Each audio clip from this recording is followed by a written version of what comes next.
Naomi Carter stood silently in front of the mirror. Her wedding dress was stunning, pure white, delicately adorned with tiny shimmering beads that caught the light with every movement. Her hair was pinned elegantly, her makeup light and glowing, just enough to highlight her soft features. She looked like a bride straight out of a magazine, but inside she didn't feel it. Her chest felt tight, heavy, as if an invisible weight was pressing down on her. She tried to smile at her reflection, but it didn't reach her eyes. Tessa Morgan, her best friend since childhood, stepped into the room, her face lit up with admiration. "Naomi, you look like a queen. Absolutely breathtaking." She beamed. Naomi managed a small smile. "Thanks, Tess." But Tessa wasn't fooled. She tilted her head, concern shadowing her eyes. "Are you okay?" Naomi inhaled slowly. "I think so. Just nervous." But that wasn't the full truth, not even close. The truth was that Naomi didn't feel ready. Not truly. She hadn't known Julian Blake for very long. They had met just a few months ago. He was intelligent, charming, and always knew the right thing to say. When he asked her to marry him, she hesitated. Her heart wasn't fully convinced, but her mother's words echoed louder than her instincts. "Good men don't wait around forever, Naomi. You're not getting any younger. It's time you settled down." So she said yes. And now here she was, wearing the dress, about to walk down the aisle. Yet her spirit wrestled with a quiet uncertainty. Something in her gut whispered that this wasn't right. But she silenced the thought and sipped the water Tessa handed her. "You're just overwhelmed," Tessa said softly. "Every bride gets nervous, it's normal." "Yeah," Naomi nodded, trying to convince herself. "Maybe." Still, that feeling in her chest, the tightness, the unease, refused to fade. Julian hadn't been born into wealth. Like Naomi, he came from a modest middle-class family. But everything changed over the past couple of years. Julian had become wealthy, extremely wealthy. He claimed he had started a tech business, something online that skyrocketed in success. No one fully understood what he did, but the signs of money were clear. Luxury car, designer clothes, a sprawling new house. He had it all. His mother, Eleanor Blake, couldn't have been prouder. She paraded around town as though her son had become royalty. "Self-made," she would say with her chin high. "Julian is smart, driven, one of the most successful young men in the city." And because of that, she believed Julian deserved a woman who matched his newfound status. Naomi Carter, in Eleanor's eyes, was not that woman. From the beginning, Eleanor had made her disapproval known, not with outright insults, but with cold smiles and comments that stung like thorns in a bouquet. "She's lovely," Eleanor once said with a tight-lipped grin. "But I do hope she can adjust to the kind of life Julian leads now. His world is different." That had been the first cut, but not the last. Naomi stared at herself once more in the mirror. The dress was perfect, but she wasn't sure the marriage would be. She forced another smile as Tessa fluffed her veil and stepped away. The music hadn't started yet. There was still time to listen to the voice inside her chest. But instead, Naomi took a deep breath and stepped toward the door. Julian Blake wasn't always the man people now whispered about in admiration. A few short years ago, he was just another young man from a quiet suburb, hustling through odd jobs and side gigs. He lived modestly, like Naomi did, without the flash or fame. But then something shifted. Julian claimed he had launched a digital tech startup, and out of nowhere, success followed. Fast, lavish cars, a mansion on the outskirts of town, tailored Italian suits, first-class flights. He had climbed fast and high, but while his lifestyle changed, Naomi noticed something else had changed too: his behavior. And not just his. His mother, Eleanor, transformed right alongside him. Eleanor Blake walked with the pride of a queen, flaunting her son's name as if it carried divine weight. At charity dinners and society luncheons, she sang praises of his brilliance, his ambition, his status. Yet behind closed doors, or rather, behind polite conversations and champagne toasts, her Disdain for Naomi always simmered beneath the surface. Naomi remembered the first time she met Eleanor. It was at a small gathering Julian hosted after announcing their engagement. Naomi had worn a soft yellow dress and brought a handmade gift basket for Eleanor. She had tried, really tried, to make a good impression. Eleanor's smile was razor thin. "You're sweet," she said. "Very sweet. I just hope you'll be able to keep up with the kind of world Julian lives in now. Things move quickly at the top." Naomi had smiled, pretending the words didn't sting, but they did, and they kept coming. At the pre-wedding cultural celebration hosted by Naomi's family, her side had brought joy and color. The event was alive, full of music, drums, dancing, laughter. Her father gave a heartfelt speech. Her mother wore a proud smile all evening. They celebrated not with grandeur, but with love. But across the room, Julian's family sat like carved statues, rigid, unsmiling, whispering among themselves. Eleanor watched the celebration with glassy indifference, her wine untouched. Later that night, Naomi had walked past a quiet corner of the garden and heard Eleanor speaking in hushed tones to two women from her side. "She's nice," Eleanor said with a deliberate pause. "But you can tell she's not from our circle. Their way of doing things is loud." The other woman chuckled. "Yes, a bit unrefined. This isn't how we were raised." "I just hope she can grow into it," Eleanor continued. "Julian needs someone who elevates him, not someone he has to drag behind." Naomi had frozen in place, hidden by the darkness and the vines of the garden wall. Her heart sank. She hadn't expected to be adored by Eleanor, but to be looked down on like that, to be made small. Later that night, Naomi told Julian exactly what she'd heard. She recited Eleanor's words, her voice trembling. "She didn't mean it like that," Julian replied, barely lifting his eyes from his phone. "What do you think she meant then?" Naomi asked, more hurt than angry. "She's just protective, Naomi. She wants what's best for me. Can we not do this? Please. The wedding is almost here." He never defended her. Not once. As the wedding day drew closer, Julian became more and more distant. He didn't call as much. When Naomi reached out, he was curt, always preoccupied. "Busy," he'd say, handling things. Naomi kept telling herself it was wedding stress, that once everything settled, things would go back to how they were in the beginning. But deep down, the voice in her chest was getting louder. Something wasn't right, and nobody wanted to talk about it. The morning sun filtered through the lace curtains of Naomi's childhood bedroom. Her heart beat unevenly as she ran her fingers over the edge of her engagement dress, a vibrant crimson gown embroidered with gold threads passed down from her grandmother. Today wasn't the wedding yet, but it was just as important, the traditional engagement ceremony hosted by her family. The house buzzed with laughter, warm greetings, and the aroma of slow-cooked dishes prepared with love and tradition. Naomi's aunts hummed old songs as they helped arrange the food trays. Her cousins practiced the cultural dance routine in the yard, giggling and correcting one another. Her father stood proudly in the corner, reviewing his speech on worn-out paper, while her mother carefully folded wrappers of symbolic gifts. Naomi smiled gently, soaking in the joy that surrounded her.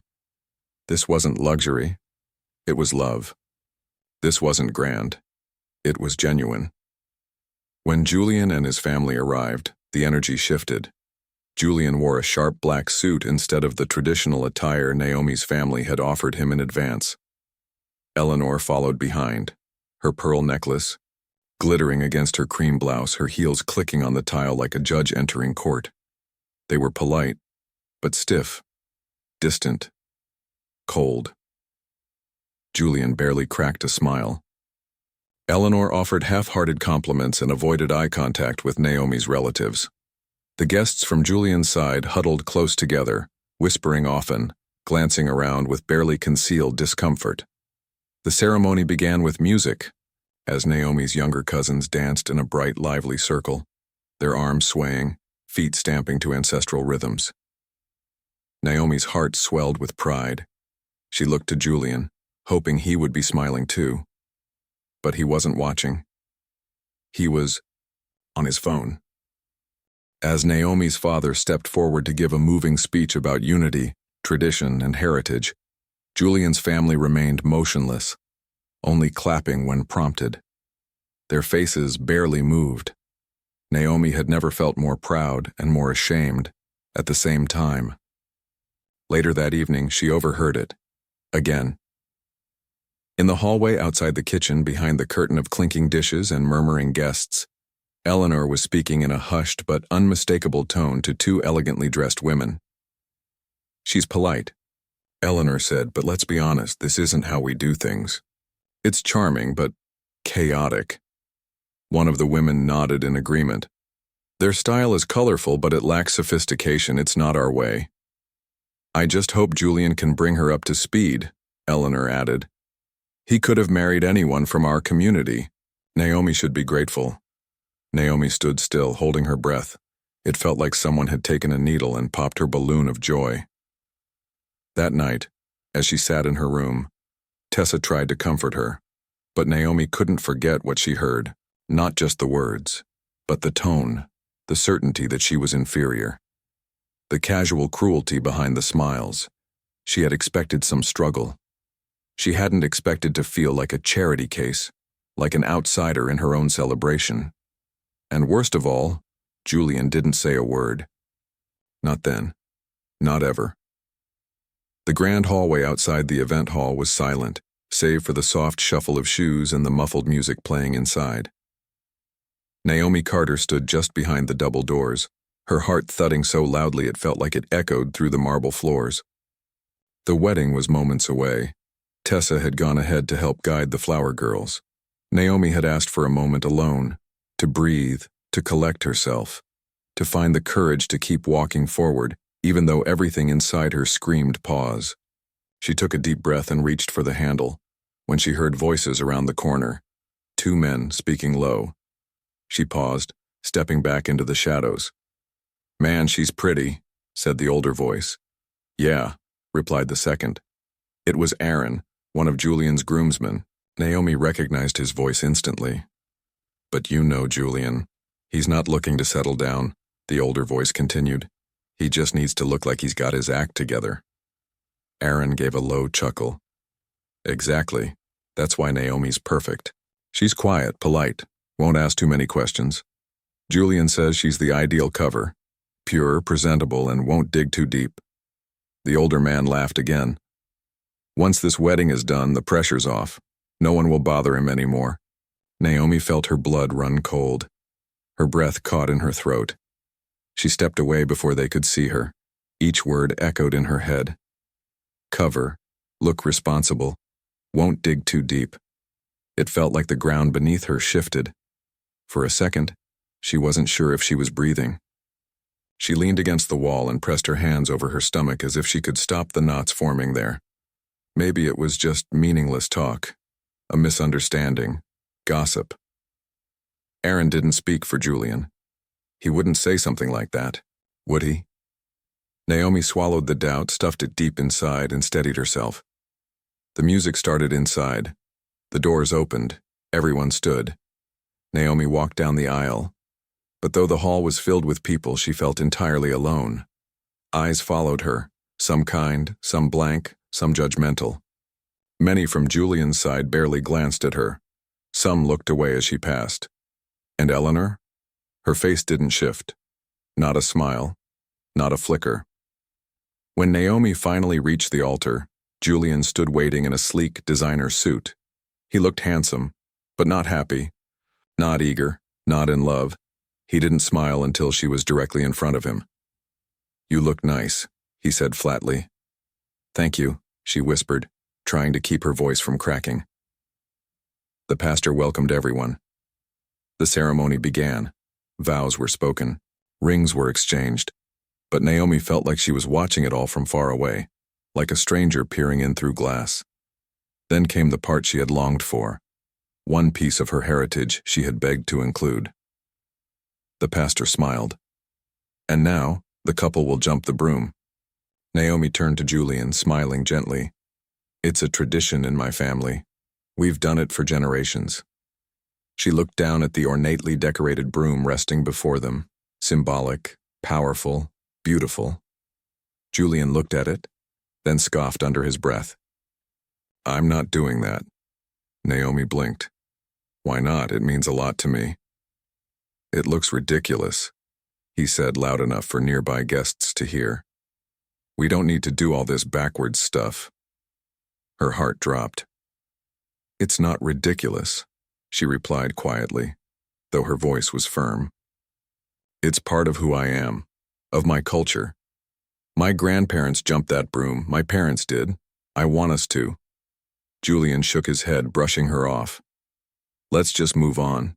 This isn't the place for that kind of thing. The pastor hesitated. Guests murmured. Naomi stood frozen in place, her heart bruised. In that moment she realized something deep and ugly. Julian didn't respect her. Not her roots, not her family, not her. And yet even then, a small voice tried to soothe her. Maybe he didn't mean it that way. Maybe he's just overwhelmed. But the ache in her chest said otherwise. The broom was quietly removed. The ceremony continued, but the bride's heart had already begun to break. The reception hall shimmered with golden lights suspended like floating stars above the tables. Soft music filled the air, and every table was adorned with roses and flickering candles. Guests chatted politely. Glasses clinked, cameras flashed. But Naomi Carter felt numb. She stood near the grand entrance of the ballroom, smiling for photos, accepting congratulatory hugs and posing when asked. But inside she felt like a ghost at her own celebration. Julian wasn't beside her. Instead, he stood across the room near the bar, laughing with Aaron and a few other groomsmen. Naomi watched him from a distance, her new wedding ring glinting under the lights. She waited for him to glance her way. He didn't. He was too busy, texting, scrolling, chuckling. Not once did he walk over to hold her hand. Not once did he ask if she was okay. Tessa approached quietly, handing Naomi a glass of something cool. You all right? She asked, voice low, concerned. Naomi tried to smile. I just feel like I'm not supposed to be here. Before Tessa could respond, the DJ tapped the mic, and the sound echoed through the room. Ladies and gentlemen, he announced, please welcome the groom's mother, Eleanor Blake, for a few words. A hush fell across the hall. Eleanor rose gracefully, her wineglass raised, a wide smile on her lips, but her eyes as sharp as ever. She stepped onto the small platform and turned toward the guests. Thank you all for joining us on this very special day, she began smoothly. My son Julian has always been a visionary, a determined, brilliant young man who built his future from the ground up. Soft applause followed. And now, Eleanor continued, glancing at Naomi, he has taken another bold step. Marriage. She paused. It takes strength and grace to marry someone from a different background, different customs, different ways of life. But Julian has always had a big heart. He's always been open-minded, willing to give people a chance, even when they come from worlds far from his own. A heavy silence settled across the room. Naomi's throat tightened. She looked at Julian, begging him with her eyes to speak up, to stop this, to defend her. But he didn't. He kept sipping his drink, eyes down, saying nothing. The applause was scattered. Weak Tessa reached out and gently took Naomi's hand. Naomi squeezed back to keep from crying. The knife had gone in. Again. And this time it had been twisted in front of an entire room. But the night still wasn't over. The lights dimmed. The music softened. It was time for the cake cutting. The towering 4-tier cake stood at the center of the room, white icing shimmering with golden lines and soft pink flowers draped across the sides. Naomi and Julian stood beside it, posed for the cameras. Naomi's smile was tired, barely holding. Her cheeks ached from pretending. Just then, Julian's cousin Brianna, who had designed and baked the cake, took the microphone.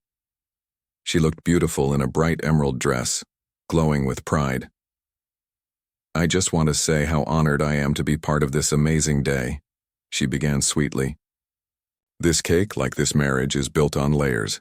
Layers of love, patience, and family support. The guests clapped softly, then her tone shifted. Some families contribute with gifts. Some help with planning. Some just show up to celebrate. A few people chuckled uncomfortably. Others looked away. Naomi froze. She felt the slap in Brianna's words, veiled and cruel. Her parents had given all they could. They didn't have wealth, but they gave love, effort, joy. And now, in front of everyone, they were being mocked. Naomi turned to Julian, her voice low and trembling. "Did you hear that?" He didn't look at her. "It's nothing, just a joke." "No," she said, louder now. "It wasn't. It was disrespectful. And you're just going to let that happen?" Julian sighed, his tone sharp. "Naomi, can we not do this here? You're making a scene." "A scene?" she snapped, stepping back. "Your mother insulted me. Your cousin just humiliated my family. And you're standing here doing nothing." "Stop," Julian said under his breath, placing his glass down. His jaw tightened. "Enough. This isn't the time." "Well, if you won't stand up for me, then I will." Naomi's voice rose, strong now, fierce from the pain. But before she could finish her sentence, Julian's hand snapped through the air. He slapped her. The sound cracked through the room like lightning. Gasps exploded. The music cut. Naomi stood frozen, one hand to her cheek, burning with pain and shame. Her eyes locked on Julian's. His face was pale, shocked at his own action. The room held its breath. Naomi's voice, when it came, was calm, but searing. "This wedding is over." Silence gripped the reception hall. No one moved. No one breathed. Naomi stood still at the center of it all, one hand on her cheek, her face stinging not just from the slap, but from the humiliation, the betrayal, the heartbreak. The music had stopped. The lights seemed too bright now. Eyes were wide, mouths slightly agape. Phones had already begun to rise, recording, snapping, capturing the moment. Julian Blake stood across from her, his hand still partially raised, stunned by his own violence. He didn't apologize. He didn't reach for her. He didn't even look ashamed. And that silence, his silence, spoke louder than the slap ever could. Naomi looked around. The same people who had clapped politely for her, smiled in photos, cheered with champagne, now sat frozen, watching her fall apart in real time. But she didn't fall. She lifted her chin, eyes clear despite the tears threatening to spill. Then she turned, deliberately, purposefully, and walked to the DJ's booth. The man looked startled as she approached, but when Naomi held out her hand for the microphone, her calm demeanor said everything. He gave it to her without a word. She faced the crowd. Her breath shook, once and then steadied. "I should have walked away sooner," Naomi said, her voice ringing through the hall. "I should have listened to the voice in my heart, the one that whispered something wasn't right. But I didn't. I convinced myself that love meant silence, that being a good woman meant swallowing disrespect." Her voice didn't crack. Not once. "I thought I had to endure, that I had to prove myself, that I had to fit into someone else's world. But I was wrong." She turned toward Julian. His eyes darted to the floor. "I want every woman here to hear me clearly," she said. "You are not here to be quiet. You are not here to be chosen like a trophy. You are not here to absorb pain in the name of love."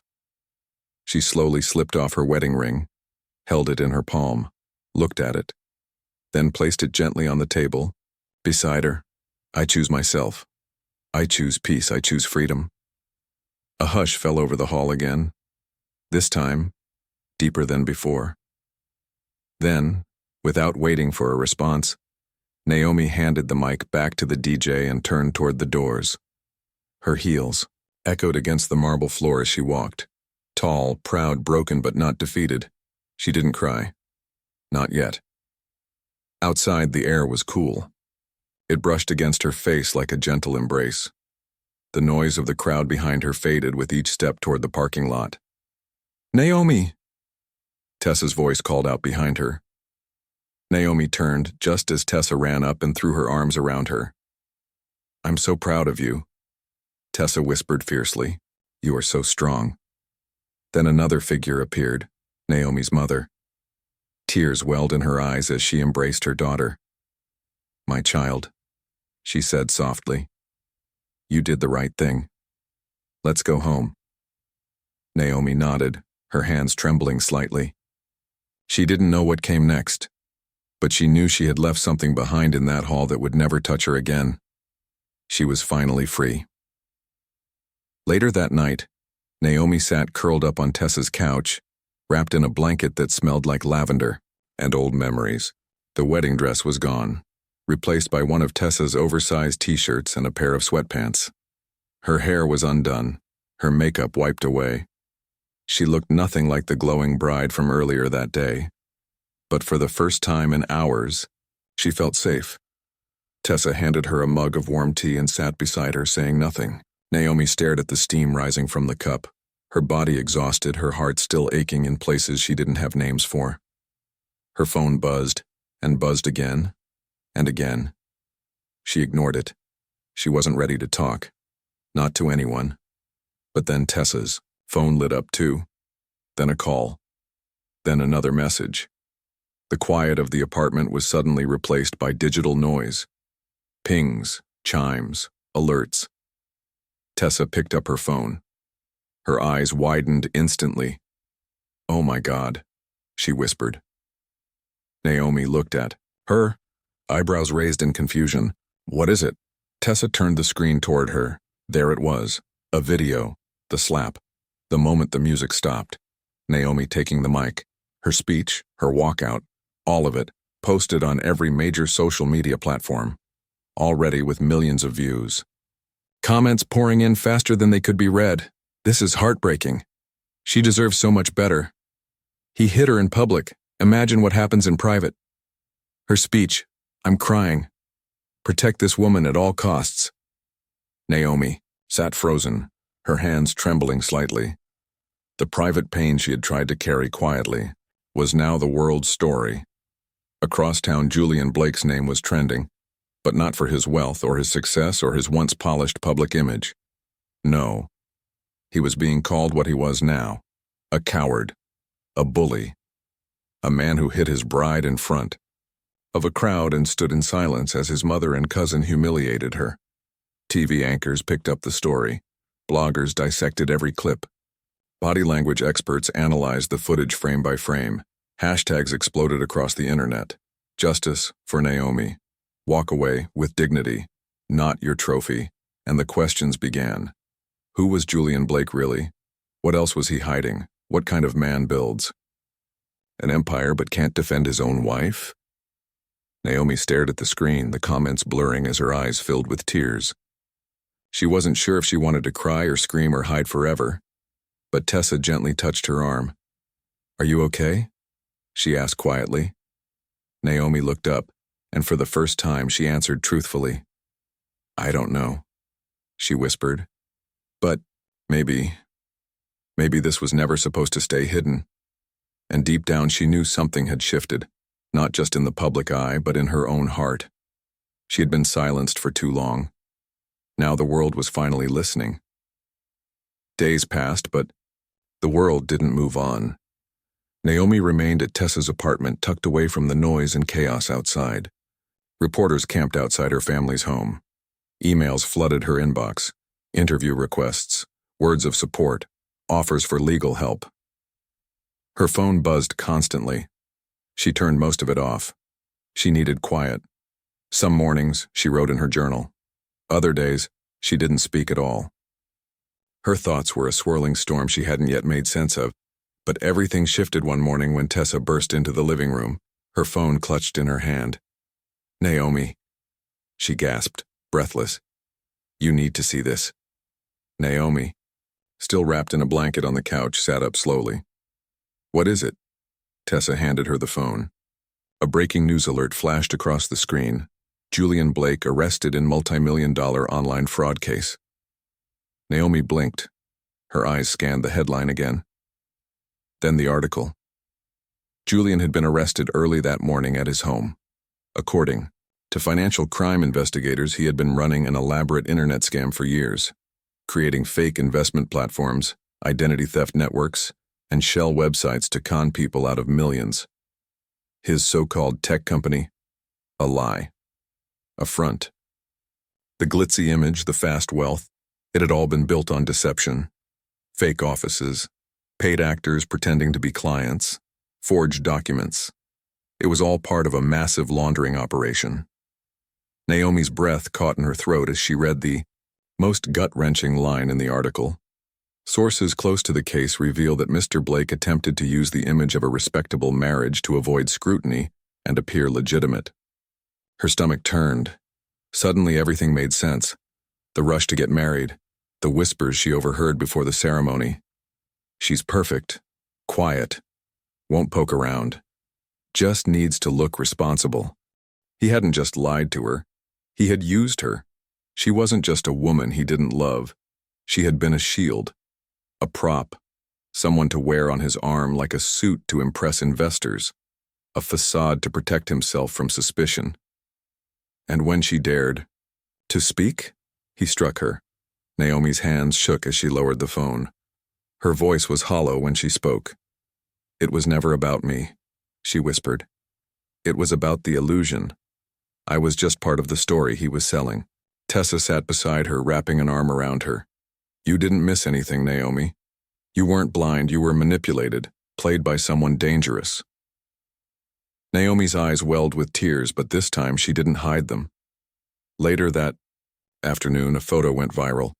Eleanor Blake, once the proud and haughty matriarch, was seen standing outside her mansion, watching silently as federal agents led Julian away in handcuffs.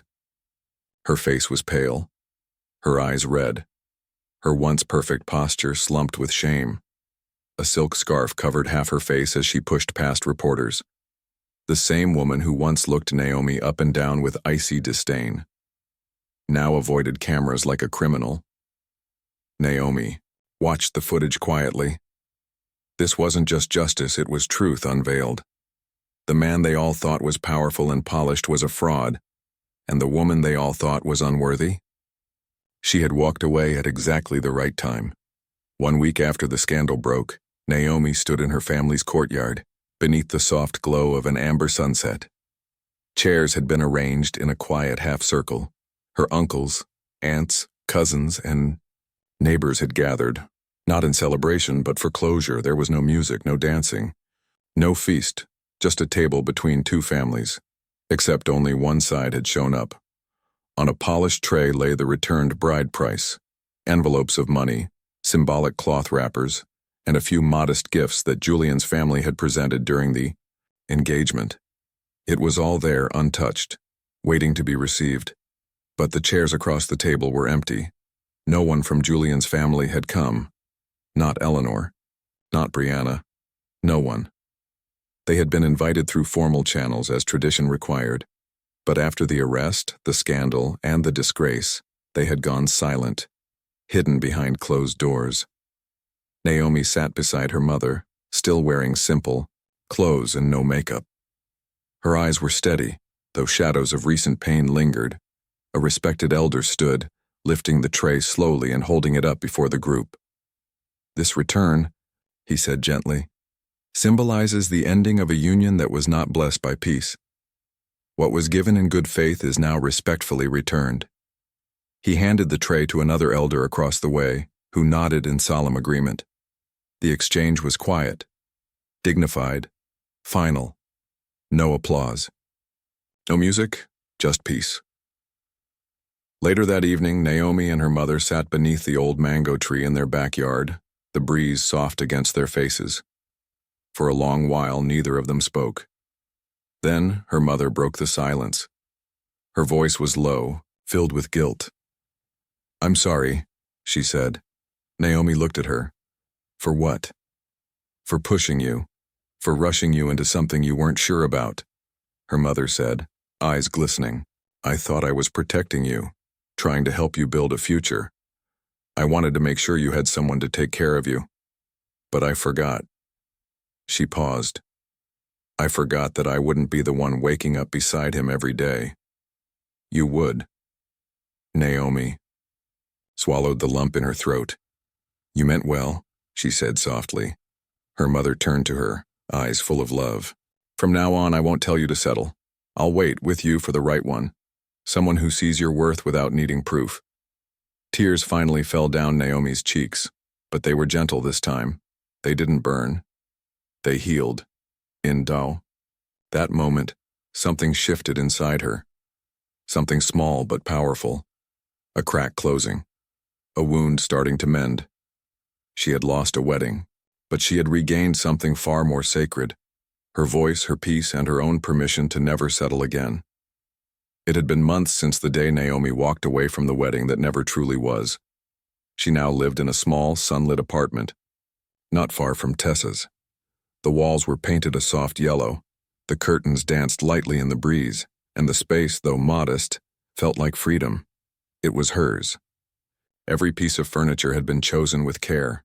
No heavy silence lingered in the corners. No unspoken judgment hung in the air. Her days were slow but steady, filled with long walks, quiet cups of tea, and the gentle work of healing. There were still nights when she'd wake with a racing heart, chased by dreams of sharp words and colder stares. Sometimes she heard echoes of Eleanor's cruelty, or the slap that silenced a room full of witnesses. But every morning she stood in front of her mirror, breathed deeply, and reminded herself, you walked away. You saved yourself. One evening, Naomi sat on her tiny balcony with a journal in her lap. It was old, leather-bound, its edges worn from years of use. She hadn't touched it in a long time, not since the world had twisted itself into chaos. She opened it slowly and began to write. Today, I chose me. Not just once, but every day since I left that hall. I didn't just escape a wedding. I escaped a life that would have crushed me from the inside out. And I'm not ashamed. I'm proud. She wrote about the signs she had ignored, about the silence that had followed every insult, about the slap, the speech, the walkout, and finally about the strength she hadn't known she had. When she finished writing, she wiped her eyes and showed the pages to Tessa the next day. Tessa read in silence, page after page, until she looked up with tears brimming in her eyes. Naomi, she whispered, this isn't just a journal. This is a story, a real one. One that other women, other people need to read. Naomi blinked. A story? A book, Tessa said, her voice firm now. Your story, your truth. You have no idea how many women are out there, trapped, just like you were, quiet, afraid, alone. You could be the voice that helps them escape. Naomi hesitated. But something inside her stirred, hope, purpose, and maybe, just maybe, healing. At first, Naomi wasn't sure she could do it. Turning her private pain into public pages felt like reopening wounds that had only just begun to close. But Tessa was patient. Every day she came over with tea, a laptop, and encouragement. They worked together, typing, editing, revisiting journal entries, and shaping the chaos into clarity. Naomi poured herself into the words. She didn't embellish or dramatize. She told the truth, the humiliations, the fear, the moments of doubt, the voices that tried to silence her, and the one moment where she chose herself over everything. It took weeks, then months, and finally the manuscript was complete. The title came easily. I Walked Away, A True Story of Courage and Freedom. By Naomi Carter. A small publisher took a chance on the story, moved by the raw honesty and the power behind Naomi's voice. They fast-tracked the release, and just days after its launch, the book began to spread like wildfire, not because it was flashy, but because it was real. Letters flooded Naomi's inbox. Women from all walks of life, rich, poor, young, old, wrote to her, pouring out their hearts. Your story saved me. I thought I was the only one. I finally walked away because of you. Some of the messages came from men too. Quiet voices that had suffered in emotionally abusive relationships, silenced by shame. Naomi read every word. She cried through some, smiled through others, but most of all she felt something she hadn't in a long time. Purpose. One afternoon, she sat in her small living room holding a fresh copy of her book. Her name was printed on the cover in elegant gold letters. Her truth was inside, printed in ink and courage. She wasn't the woman who stood silent at the altar anymore.